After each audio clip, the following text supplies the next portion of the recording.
اس video میں ہم سیکھیں گے کچھ نئی ویکیبلری. تو ہم سیکھیں گے ورڈز، میننگز اینڈ سینٹنسز، یعنی الفاظ، معنی اور جملوں کی مدد سے کچھ نئے الفاظ کی پہچان سیکھیں گے. تو چلیے مل کر پڑھنا شروع کرتے ہیں. پہلا لفظ ہے piety. Piety meaning good religious behaviour. Good اچھا، ریلیجس مذہبی، بیہیویئر طور طریقہ، یعنی جب بھی کوئی شخص اپنے مذہب پر اچھے طریقے سے عمل کرتا ہے تو وہ پائٹی اختیار کرتا ہے. پائٹی کو اردو میں پرہیزگاری کہتے ہیں. جملے میں اس کا استعمال دیکھتے ہیں، مل کر پڑھیں گے. Acts of piety and charity can keep us humble. Acts of piety and charity یعنی پرہیزگاری اور خیرات کے عمل. خیرات کہتے ہیں کسی ضرورت مند کی مدد کرنے کو. کین کیپ اس ہمیں بناتے ہیں. یوں تو کین کیپ اس کا ترجمہ ہوگا ہمیں رکھتے ہیں، لیکن اردو میں اسے ہم کہیں گے کہ ہمیں بناتے ہیں ہمبل، یعنی بلکہ اس کا بہتر ترجمہ یہ ہوگا کین کیپ اس کا کہ ہمیں رکھ سکتے ہیں یا ہمیں بنا سکتے ہیں. ہمبل یعنی عاجز. تو عاجز کا مطلب ہے کوئی شخص جو کہ غرور نہ کرتا ہو، یعنی خود کو دوسروں سے بہتر نہ سمجھتا ہو. چلیے اب اس جملے کو انگلش میں پڑھتے ہیں. Acts of piety and charity can keep us humble, یعنی پرہیزگاری اور خیرات جیسے عمل ہمیں عاجز بنا سکتے ہیں. اگلا لفظ مل کر پڑھتے ہیں. Pilgrim. Pilgrim meaning a person who travels to a holy place. A person ایک شخص، ہو ٹریولز جو سفر کرتا ہے، ٹو اے ہولی پلیس یعنی کسی مقدس جگہ کی طرف. یعنی کسی بھی مذہب سے تعلق رکھنے والا شخص جب اپنی کسی خاص عبادت گاہ کی طرف سفر کرتا ہے تو وہ شخص پلگرم کہلایا جاتا ہے. جملے میں استعمال دیکھتے ہیں، مل کر پڑھیں گے. After many hardships the pilgrims reach the temple at the top of the hill. After many hard ships یعنی بہت سی مشکلات کے بعد، دا پلگرمز یعنی زائرین، جس کا مطلب ہوا عبادت کی غرض سے سفر کرنے والے لوگ. ریچڈ پہنچے، دا ٹیمپل یعنی مندر یا عبادت گاہ، at the top of the hill یعنی پہاڑی کے اوپر. After many hardships the pilgrims reach the temple at the top of the hill. بہت سی مشکلات کے بعد زائرین پہاڑی کے اوپر بنے مندر میں پہنچے. اگلا لفظ ایلیویشن.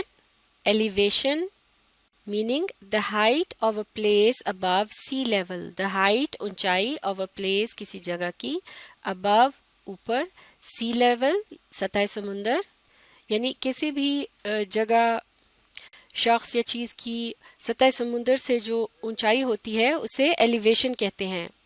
جملے میں استعمال دیکھتے ہیں. we are at an elevation of 12,000 feet above sea level.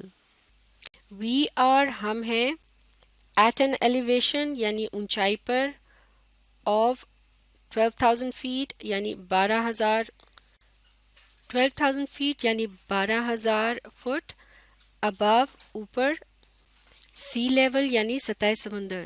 We are at an elevation of 12,000 feet above sea level, یعنی ہم سطح سمندر سے 12,000 فٹ کی بلندی پر ہیں. اگلا لفظ invasion. Invasion meaning to enter a country by force.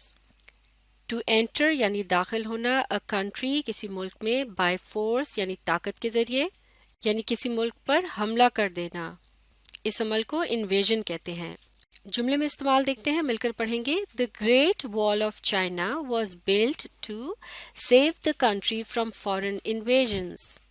The Great Wall of China یعنی عظیم دیوار چین، was built بنائی گئی تھی، to save بچانے کے لیے، the country یعنی ملک جسے مراد ہے چین، from foreign invasions یعنی بیرونی حملوں سے. بیرونی سے مراد ہے باہر کے، یعنی جیسے کہ دوسرے ملکوں کا جو حملہ ہے اس سے بچانے کے لیے دیوار جو ہے بنائی گئی تھی.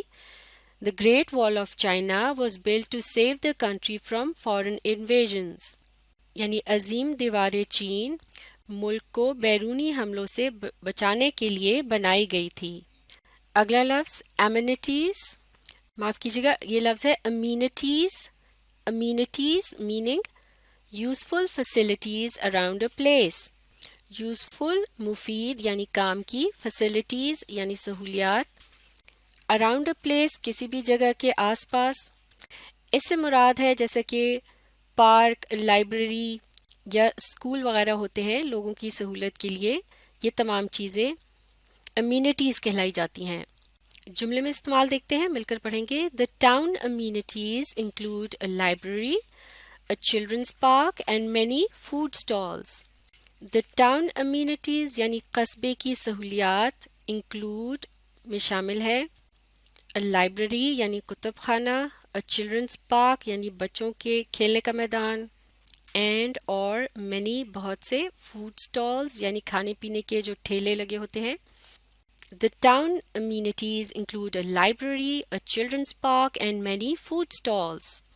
یعنی قصبے کی سہولیات میں شامل ہے ایک کتب خانہ، بچوں کا پارک اور بہت سے کھانے پینے کے ٹھیلے. اگلا لفظ مل کر پڑھتے ہیں. Drip. Drip meaning dull and boring اور آف لائٹ کلر. ڈل یعنی سست، اینڈ اور بورنگ یعنی بیزار. تو ڈل اینڈ بورنگ سے مراد ہوا اداس، اور یا پھر آف لائٹ کلر یعنی کوئی ہلکا رنگ جو ہوتا ہے تو اس کو بھی ڈریب کہا جاتا ہے. جملے میں استعمال دیکھتے ہیں، مل کر پڑھیں گے. The landscape looked drab under the grey clouds. The landscape یعنی کسی بھی جگہ کا منظر، لکڈ دکھائی دے رہا تھا، ڈریب اداس، انڈر نیچے، دا گرے کلاؤڈز یعنی سلیٹی رنگ کے بادل. دا لینڈ معاف کیجیے گا the landscape looked drab under the grey clouds یعنی اس جگہ کا منظر سلیٹی بادلوں میں اداس دکھائی دے رہا تھا. اگلا لفظ grievance. Grievance meaning to feel that something was unfair.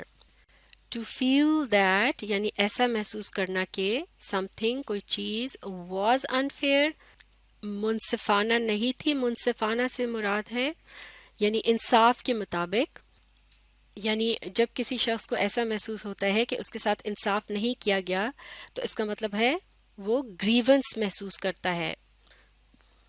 جملے میں استعمال دیکھتے ہیں، مل کر پڑھیں گے. The employees registered their grievances against the company. The employees یعنی ملازمین، رجسٹرڈ درج کی یا لکھی، their grievances ان کی شکایات، against the company یعنی کمپنی کے خلاف. The employees registered their grievances against the company یعنی ملازمین نے کمپنی کے خلاف اپنی شکایات درج کیں، یعنی انہیں لکھ کر پیش کیا. اگلا لفظ legitimate. legitimate meaning according to the law یعنی قانون کے مطابق. جملہ دیکھتے ہیں. The company was shut down because it was not legitimate. The company was shut down یعنی کمپنی کو بند کر دیا گیا because کیونکہ it was not وہ نہیں تھی legitimate یعنی قانونی. The company was shut down because it was not legitimate یعنی کمپنی کو بند کر دیا گیا کیونکہ وہ غیر قانونی تھی. تو not legitimate کے لیے غیر قانونی کا لفظ بھی یا ترجمہ بھی استعمال کیا جا سکتا ہے. اگلا لفظ deface. deface meaning to spoil the surface or face of something. to spoil یعنی خراب کرنا، the surface سطح کو، اور یا face شکل، of something کسی بھی چیز کی، یعنی جب کسی بھی چیز کی جو سطح ہوتی ہے یا شکل اس کو بگاڑ دیا جائے، خراب کیا جائے تو اسے ڈیفیس کرنا کہتے ہیں. جملہ دیکھتے ہیں. معاف کیجیے گا. the naughty children who had defaced the wall with graffiti have been caught. the naughty children یعنی شرارتی بچے، who had defaced یعنی جنہوں نے خراب کی تھی، the wall یعنی دیوار، with graffiti یعنی گرافیٹی سے، گرافیٹی کہتے ہیں جب کچھ لکیریں وغیرہ دیوار پر کھینچ دی جاتی ہیں یا تصاویر بنائی جاتی ہیں تو اس عمل کو گرافیٹی کہا جاتا ہے یا ان تصاویر کو گرافیٹی کہتے ہیں. ہیو بین کاٹ یعنی پکڑے گئے ہیں. The naughty children who had defaced the wall with graffiti have been caught. یعنی شرارتی بچے جنہوں نے دیوار کو گرافیٹی سے خراب کیا تھا وہ پکڑے گئے ہیں. اگلا لفظ weary. weary meaning to be very tired یعنی بہت زیادہ تھک جانا یا تھکاوٹ محسوس کرنا. جملہ دیکھتے ہیں. The long journey made the little children so weary that they slept without dinner. The long journey یعنی لمبا سفر made بنا دیا the little children چھوٹے بچوں کو so weary یعنی اتنا تھکا ہوا that they slept کہ وہ سو گئے without dinner یعنی رات کا کھانا کھائے بغیر. The long journey made the little children so weary that they slept without dinner. لمبے سفر نے چھوٹے بچوں کو اتنا تھکا دیا کہ وہ رات کا کھانا کھائے بغیر سو گئے. تو یہ تھے چند نئے الفاظ جنہیں ہم نے معنی اور جملوں کی مدد سے سمجھنے کی کوشش کی. انہیں اچھی طرح سے سیکھنے کے لیے آپ اس ویڈیو کو ری پلے کیجئے اور اس کے ساتھ ساتھ پڑھنے، سمجھنے اور لکھ کر پریکٹس کرنے کی کوشش جاری رکھیے.